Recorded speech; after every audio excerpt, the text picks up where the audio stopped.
I want to start by saying I'm grateful to God for making all this possible. His continued guidance and putting one foot in front of the other and doing the next right thing. I'd like to thank my parents for their unwavering support and love throughout this process. Sobriety is something they have spent many years hoping and praying for me to find, and I want them to know that just about everybody in this room contributed to me getting better. I want to thank my shotgun rider and my 12-step warrior, Jennifer. Your strength is such an inspiration to me, and I'm so glad that you have become a part of this journey. I'd like to thank Clara and the people of Roswell Presbyterian Church for their support and for re-engaging with me and helping me to get back involved in the service that I truly love. My sponsor, Chuck, is here. I want to thank him for his knowledge and for helping to guide me, being willing to tell me where I need to do some work. I'm pretty sure he will let me know what I've gotten wrong here in this speech. Thank you, Judge Jordan, your leadership and commitment to this program, for really holding to this precedent of criminal justice reform that focuses on the disease and the solution, really working to help other people. Thank you to Angela, Heather, and Carol Ann for running a program with integrity. You are women of character. You really care about every one of us. I know that there is so much work that you do on our behalf, some of which we don't even see, and it makes the time in our lives seem as seamless as possible. You have been caring and helpful, and I'm really grateful for that. To Jessica, Kiara, and Hunter for all your hard work and assistance when I've needed it. I want to thank the ladies at Price Counseling for your care and love. To Diane for keeping me on track and answering all my questions. To Emma and Christy for their guidance and leadership. My interns Sarah and Sarah Ann for their candid conversations and listening to me ramble in my perceived pontification. Grace, I love you. You are the good people. You are a precious gift that the good Lord has put into our lives. Your winks, shoulder pats, stories, laughters, your hug and singing are all priceless medicine. I want to thank you for helping me to get the vectors floating in the right direction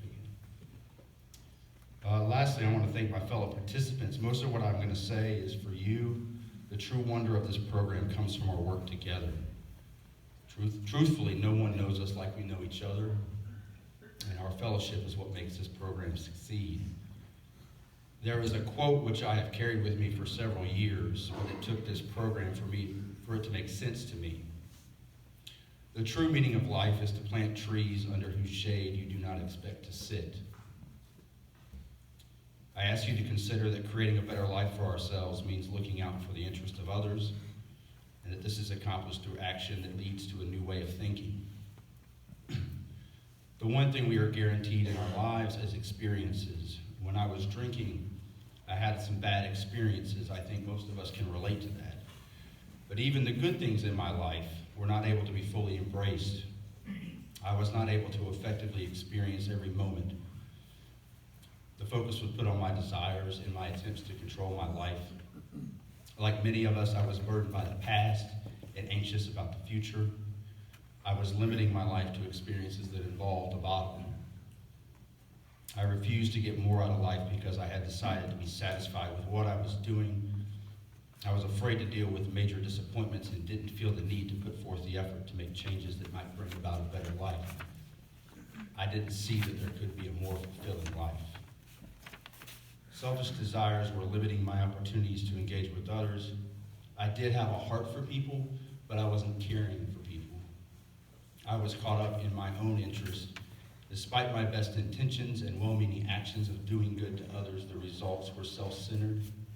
I was selfish, but I no longer have to live that way. We no longer have to live this way. Our lives can be so much more. We can be more effective out of this proverbial fog. The mind can only focus on so much. It has finite capabilities. A focus on drinking, which is really a focus on self, negates these opportunities. We will miss out. Life will pass us by. All this stuff that we do, this testing, group, MAD class, risk reduction school, the MRT book, AA sheets, scram bracelet, blowing into a machine in order to start your car, all this stuff shows me that it is not about me. At some point, I began to see these things not as stuff that we have to do, but as stuff that we get to do, as actions that can lead to a new way of thinking. This program was more than a legal disposition for me. It helped me get sober. It is proof that even in the darkest and most desperate times of our lives, we can uncover our greatest joys. These program requirements are opportunities every day to do the work that makes us better people, to have a more fulfilling life and maybe make a positive contribution to others. AA promises that we will lose interest in selfish things and gain interest in our fellows, that a switch will flip, turning on a consideration for other people. You see, kindness to others opens a much wider door for opportunity, helping others rejuvenate self because we are no longer focused on self. I was at a speaker meeting last month, and a man talked about sitting at a red light and inexplicably found himself wondering about the other people at the intersection and how they were doing and what their lives might be like. The feeling was so foreign to him, and yet it came naturally. In an effort to understand why he was thinking this way, he realized that he had found peace. He had discovered serenity. He was convinced that the work he had done, the actions he had taken in sobriety, had created in him a new way of thinking. It is in our basic approach to others that we maximize our experience opportunities, tap into our positive potential, and act to maintain our sobriety. I feel that it can begin with some simple steps and a basic action. An action that is quite simple to understand, yet requires hard work to carry out. An action that is so profound in its meaning that it could even change the direction of our lives. An action that will impact our way of thinking so much that it can transform from an action into an attitude, into an infection of consideration for others. And that is to scatter kindness. Scattering kindness.